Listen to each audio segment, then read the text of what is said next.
আসসালামু আলাইকুম রহমতুল্লাহি ওবরকাতুহু।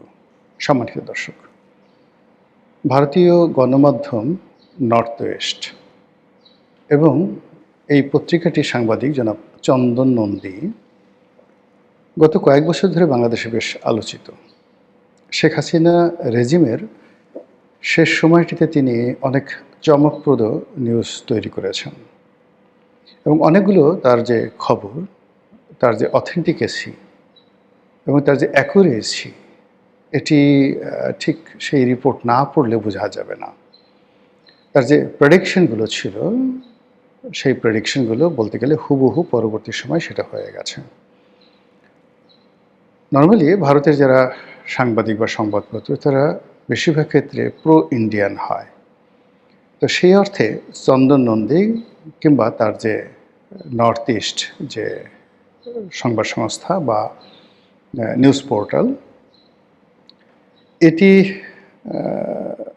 নরেন্দ্র মোদীর বা দিল্লির দাসত্ব করেনি বা এখনও করছে না, বা কখনো শেখ হাসিনার কাছাকাছি যায়নি, বরং এই পত্রিকাটি প্রাণান্ত চেষ্টা করেছে যে শেখ হাসিনা রেজিমের একটা অবসান হোক। তো এখন আবার এই নর্থ ইস্ট এবং চন্দন নন্দী তার কথাবার্তা শুনলে মনে হচ্ছে যে শেখ হাসিনার যে পতন হয়েছে, পতন হওয়ার পর যে পরিবর্তন হয়েছে, সেই পরিবর্তনে ব্যক্তিগতভাবে তিনি খুশি নন বা তার পত্রিকা কর্তৃপক্ষ হয়তো খুশি নয়। তো ফলে এখন অনেক ব্যতিক্রমধর্মী কিছু নিউজ তিনি করার চেষ্টা করছেন। তো তারই ধারাবাহিকতায় শেখ হাসিনার পতন কেন এবং কীভাবে হলো, যেটা আমরা আন্দাজ করি বা আমরা বিচ্ছিন্নভাবে বলার চেষ্টা করেছি বা এখনও করি, সেটি হলো যে শেখ হাসিনার দলের মধ্যে কতগুলো মীর জাফর ছিলেন, দলের মধ্যে কতগুলো মোশতাক ছিলেন। মূলত তাদের ইচ্ছা ছিল যে বঙ্গবন্ধুকে যেভাবে খুন করা হয়েছে, শেখ হাসিনা এবং শেখ পরিবারকে ওইভাবে বাংলার মাটিতে এমনভাবে খুন করা হোক যেন আওয়ামী লীগ টিকে থাকে, কিন্তু কোনো অবস্থাতেই শেখ হাসিনা বা শেখ পরিবার টিকে না থাকে। এই কথাগুলো কিন্তু আমরা বাংলাদেশ থেকে বলেছি, কিন্তু আমরা ওভাবে লিখতে পারিনি।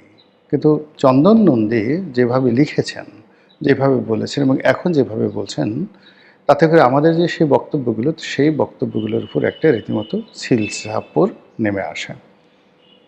আমরা সবাই জানি যে আমাদের দেশে মার্কিন যুক্তরাষ্ট্রে যে ডিপ স্টেট পলিসি ছিল, সেই ডিপ স্টেট পলিসির নেতিবাচক কর্মকাণ্ড, তাদের চক্রান্ত, এমনকি খুনাখুনি, মারামারি, হুড়োহুড়ি থেকে শুরু করে পুরো রাজপথকে রক্তাক্ত করে দেওয়া, এরপর আইনশৃঙ্খলা রক্ষাকারী বাহিনীর উপর গুলি চালানো, তাদেরকে মেরে ঝুলিয়ে রাখা, আরও অনেক কিছু করার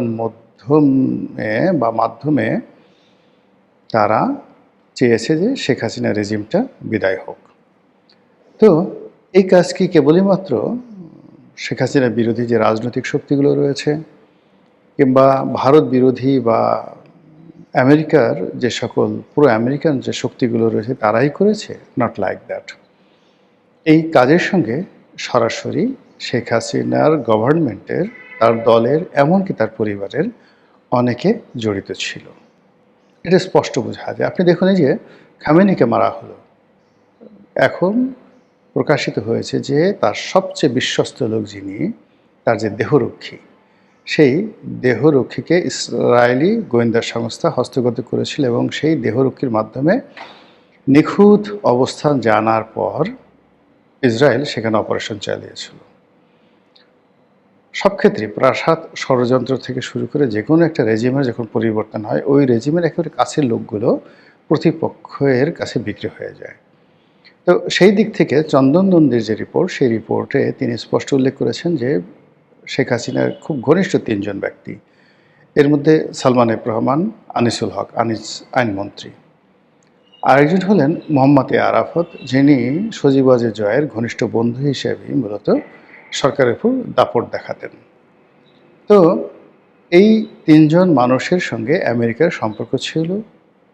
এদের মাধ্যমে আমেরিকা সেই ক্ষমতার কেন্দ্রে বিষবাষ্প ছড়িয়ে দিয়েছিল এবং শেষ মুহূর্তের অনেকগুলো সিদ্ধান্ত, অনেকগুলো কর্মকাণ্ড, যেগুলো আওয়ামী লীগের জন্য আত্মঘাতী হয়েছে, এই কাজগুলো এই ৩ ব্যক্তির মাধ্যমে করা হয়েছে বলে চন্দন নন্দী সেটা প্রকাশ করেছেন।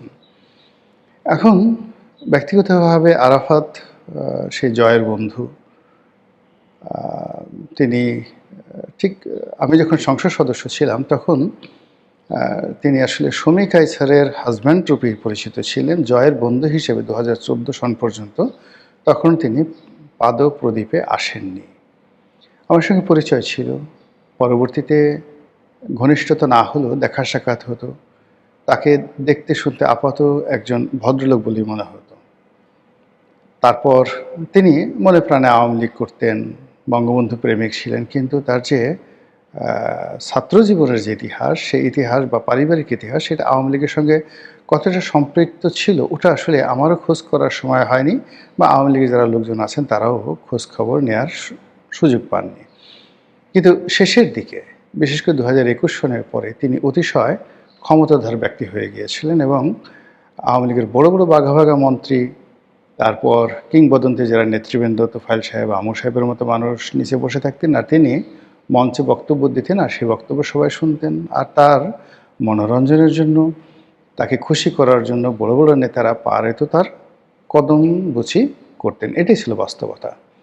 তো সেই মোহাম্মদ আরাফাত আমেরিকার এজেন্ট হিসেবে শেখ হাসিনার পতন ঘটিয়েছেন, এর চাইতে মানে মর্মান্তিক, এর চাইতে যাকে বলা হয় নির্মম নিষ্ঠুর খবর আর হতে পারে না।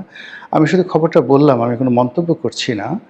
এর কারণ হলো যে আমি আরাফাত সাহেবকেও চিনি, আওয়ামী লীগের লোকজনকেও চিনি, জয়কেও চিনি, এবং তারা কেন এই কাজগুলো করেছেন আই ডোন্ট নো।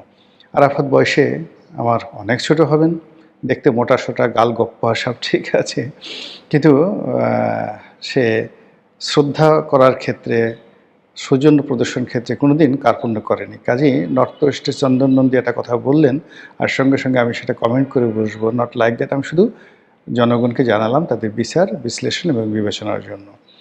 কিন্তু বাকি যে দুজন লোক, মানে আনিসুল হক এবং যাকে বলা হয় দরবেশ রূপী সালমান এফ রহমান, এই দুজন লোকের সঙ্গে ভারতের সম্পর্ক ভালো ছিল না, এটা আমি নিশ্চিত।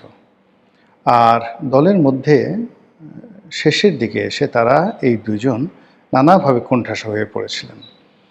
বিশেষ করে ব্যবসায়িক যে জগৎ, যেটা সালমান এফ রহমানের যাকে বলা হয় মূল ইন্টারেস্টের পার্ট ছিল, তিনি টাকা রোজগার করতে চাইতেন, ব্যবসা করতে চাইতেন, টাকা মারতে চাইতেন, রাষ্ট্রশক্তিকে ব্যবহার করে তিনি অর্থ উপার্জন করতে চাইতেন।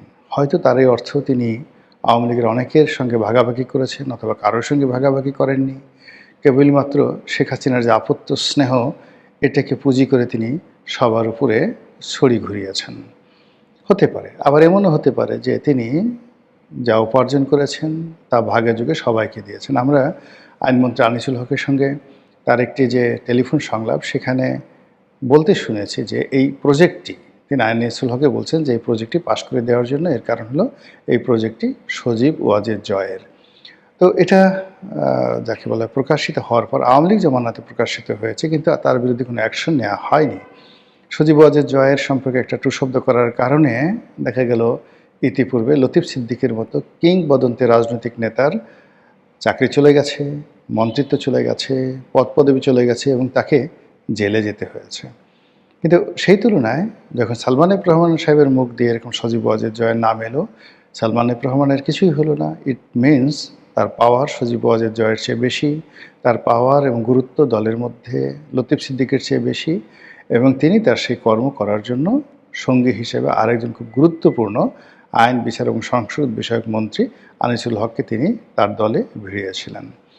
আনিসুল হক যে পরিবারের মানুষ এবং তার যে পেশাগত দক্ষতা, অভিজ্ঞতা, সেখানে তার আসলে দুর্নীতি করার দরকার ছিল না। কেন তিনি এই কাজগুলো করেছেন আমি কিছুতেই বুঝতে পারিনি। এবং দুজনেরই ব্যক্তিগত যে নৈতিক চরিত্র, এটা মোটামুটি সিমিলার ছিল। সালমান এফ রহমান সাহেবের মতো বয়স্ক মানুষ, তার বিরুদ্ধে যে সকল কেলেঙ্কারির খবর সামনে আসছে, আমি রোজার মাসে এই কথাগুলো বলতে পারবো না, এগুলো আসলে তার সঙ্গে মানায় না। তো যেটা বলছিলাম যে সালমান এফ রহমান সাহেব একটা ভালো পরিবার থেকে এসছেন, তার বাবা পাকিস্তান সেন্ট্রাল গভর্নমেন্টের মিনিস্টার ছিলেন, মুসলিম লীগ করতেন, কিন্তু তার শেখ হাসিনার কাছাকাছি যাওয়ার সবচেয়ে বড় অস্ত্র ছিল তিনি শেখ কামালের খুব ঘনিষ্ঠ বন্ধু ছিলেন এবং শেখ হাসিনার যত দুর্বলতা রয়েছে সেই দুর্বলতার মধ্যে প্রধানতম দুর্বলতা হলো তিনি তার ভাই বোন আত্মীয় স্বজনের প্রতি একেবারে অন্ধ।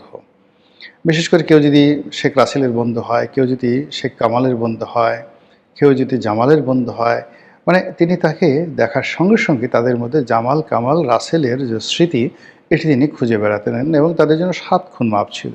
সালমান এফ রহমান নয়, অন্যান্য যারা জামাল কামালের বন্ধু হিসেবে শেখ হাসিনার কাছে গেছেন তাদের জন্য তিনি 7 খুন মাফ করে দিয়েছেন। এটা হলো বাস্তবতা। তো সেই সুযোগ নিয়ে জনাব সালমান এফ রহমান এই কাজগুলো করতে পারেন অথবা নাও করতে পারেন। তো এনিওয়ে তিনি দলের মধ্যে খুবই প্রভাবশালী ব্যক্তি ছিলেন। আর অন্যদিকে এস আলম ব্যবসায়িক দিক থেকে সালমান এফ রহমানকে এতটা চ্যালেঞ্জের মুখে ফেলে দিচ্ছিলেন যে সালমান এফ রহমান সাহেব আসলে এস আলমকে নিয়ে ভীষণ রকম টেনশনে ছিলেন। তিনি পেরে উঠছিলেন না। ব্যবসা বাণিজ্য, রাষ্ট্রীয় বড় বড় যে ব্যবসা বাণিজ্যগুলো, সেখানে সালমান এফ রহমান সাহেবকে টেক্কা দিয়ে এস আলম এগিয়ে যাচ্ছেন এবং তার যে মেধা, এস আলমের যে মেধা, তার যে যোগ্যতা, তার যে ক্যারিশমা, তার যে কানেক্টিভিটি, আমার কাছে মনে হচ্ছে স্টিল নাও এখনও পর্যন্ত ওটি সালমান এফ রহমানের চাইতে অনেক অনেক ধীর স্থির এবং দক্ষতা সমৃদ্ধ। সালমান অনেকটা গোয়ার গোবিন্দ টাইপের মানুষ ছিলেন বলে আমার কাছে মনে হচ্ছে। তো সেই সালমান এফ রহমান সাহেবের সঙ্গে পাকিস্তানের একটা সম্পর্ক ছিল, সেই সালমান এফ রহমানের সঙ্গে চীনের সম্পর্ক ছিল এবং আমেরিকারও একটা ভালো সম্পর্ক ছিল। আপনাদের মনে আছে যে মার্কিন রাষ্ট্রদূত, তারপর দক্ষিণ এশিয়া বিষয়ক যে মন্ত্রী, উপমন্ত্রী ডোনাল্ড লু, যিনি কিনা এই সাউথ ইস্ট এশিয়ার যে 3টি রাষ্ট্র, বাংলাদেশ, শ্রীলঙ্কা, 4টি রাষ্ট্র, বাংলাদেশ, শ্রীলঙ্কা, নেপাল এবং পাকিস্তান, এখানকার রেজিম চেঞ্জে রীতিমতো কিংবদন্তির ভূমিকা পালন করেছেন এবং সেই মানুষটি সরাসরি সরকারের কারোর সাথে যোগাযোগ না করে তিনি যোগাযোগ করতেন সালমান এফ রহমান সাহেবের সঙ্গে এবং সালমান এফ রহমান সাহেবের বাসায় যেতেন, অফিসে যেতেন। সালমান এফ রহমান সাহেব যখন আমেরিকা যেতেন তার সঙ্গে আলাদা অন্য হোটেলে গিয়ে তারা সেই বৈঠক করতেন। কাজেই এখানে যদি ডালের মধ্যে কিছু কালা কালা থাকে, ডাল মে কুছ কালা হয়, অন্ধকার কিছু থেকে থাকে, তাহলে অস্বাভাবিক কিছু না এবং সেটাই নর্থ ইস্টের যে সাংবাদিক চন্দন নন্দী সেটা প্রকাশ করার চেষ্টা করেছেন। তো ঘটনা যাই হোক, আওয়ামী লীগের সর্বনাশ যেটা হয়ে গেছে, সেখান থেকে আওয়ামী লীগ কবে ফিরে আসবে, সেটা গেইন করবে, এটা স্বপ্নের বিষয়, এটি ভবিষ্যতের বিষয়। রাজনীতির পালা পরিবর্তন, পট পরিবর্তন এমন একটা জিনিস যে একবার এখানে যদি কেউ ব্যাক ফুটেজে চলে যায়, সেখান থেকে সম্মুখ সারিতে আসাটা খুবই একটা কঠিন বিষয়। দ্বিতীয়ত যে একবার কেউ ক্ষমতা হারালে ফিরে আসতে বহু সময় লাগে, বহু সময় লাগে যদি কেউ ক্ষমতার অতিরিক্ত বাড়াবাড়ি দেখায়। যদি এটি স্বাভাবিক নিয়ম হতো, 5 বছর আওয়ামী লীগ, 5 বছর বিএনপি, 5 বছর জামাত, 5 বছর জাতীয় পার্টি, তখন একটা সার্কেল থাকে। কিন্তু কেউ যদি এককভাবে ক্ষমতা মানে ভোগ করতে চায়, যেভাবে 2001 থেকে 2006 পর্যন্ত বিএনপি চেয়েছিল, তার প্রেক্ষিতে এই 17 বছর লেগেছে তাদেরকে ক্ষমতায় ফিরে আসতে। কিন্তু ফিরে আসার পরেও তাদের যে শ্রেণী চরিত্র, সেই শ্রেণী চরিত্রের কতটা পরিবর্তন হয়েছে এবং 2001 থেকে 2006 সনে তাদের যে ত্রুটি ছিল, বিচ্যুতি ছিল, সেইগুলো থেকে তারা কতটা বের হতে পেরেছে সেটা সামনে বা আগামী দিনগুলোতে দেখা যাবে। কিন্তু আপাতত যে কয়েকদিন সরকারের কর্মকাণ্ড দেখছি, আমরা শুধুমাত্র চমক দেখছি, ভেলকিবাজি দেখছি, কিন্তু মৌলিক বা ফান্ডামেন্টাল যে পরিবর্তন, সেই পরিবর্তন তারা দেখতে পাচ্ছি না।